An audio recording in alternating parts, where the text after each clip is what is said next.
আমরা জানি না এই কর্মসূচির শেষ কোথায়। যতক্ষণ না পর্যন্ত আওয়ামী লীগকে নিষিদ্ধ করা হয় ততক্ষণ পর্যন্ত আমাদের এই অবস্থান কর্মসূচি অব্যাহত থাকবে। সংগ্রামী সহযোদ্ধা, আপনারা জানেন আমরা ইতিমধ্যে 3 দফা দাবি দিয়েছি।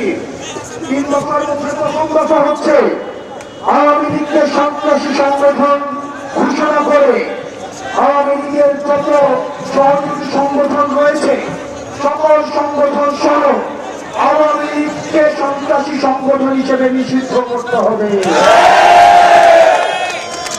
আমাদের 3য় দফা দাবি হচ্ছে আন্তর্জাতিক অপরাধ ট্রাইব্যুনাল আইনে আওয়ামী লীগের দলগত বিচারের বিধান যুক্ত করতে হবে। 3য়ত জুলাইয়ের ঘোষণাপত্র জারি করতে হবে। আমাদের এই 3 দফা দাবি যতক্ষণ না পর্যন্ত বাস্তবায়ন হয় ততক্ষণ পর্যন্ত আমরা এই মাঠ ছাড়ব। আমরা কি মাঠ ছাড়ব? আমি আগামীকালের কর্মসূচি ঘোষণা করছি। এই 3 দফা দাবিতে আমাদের অবস্থান কর্মসূচি অব্যাহত থাকবে। পাশাপাশি আগামীকাল বিকাল 3টার দিকে শাহবাগে গণসমাবেশ ঘোষণা করা হচ্ছে।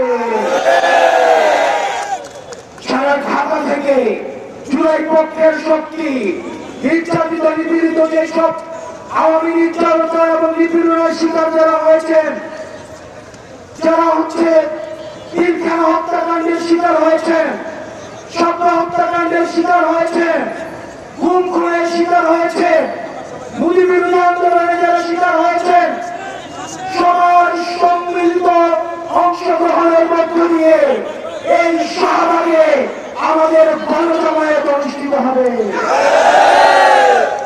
তার সাথে সাথে সারা বাংলাদেশে আমাদের প্রত্যেকটা জুলাই পয়েন্টে যে পয়েন্টে আন্দোলন হয়েছে ঠিক সেই পয়েন্টে আমরা গণজমায়েত ঘোষণা করছি।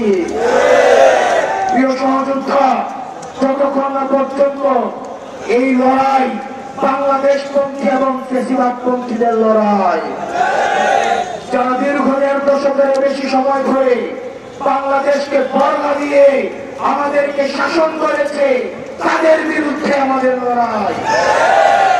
সেই সিদ্ধান্ত জনগণ 5 আগস্ট নিয়েছে, সেই সিদ্ধান্তের আইনগত ভিত্তি প্রতিষ্ঠা করার লড়াই। সুতরাং প্রিয় সহযোদ্ধা, যতক্ষণ পর্যন্ত আমাদের দাবি আদায় হয় ততক্ষণ পর্যন্ত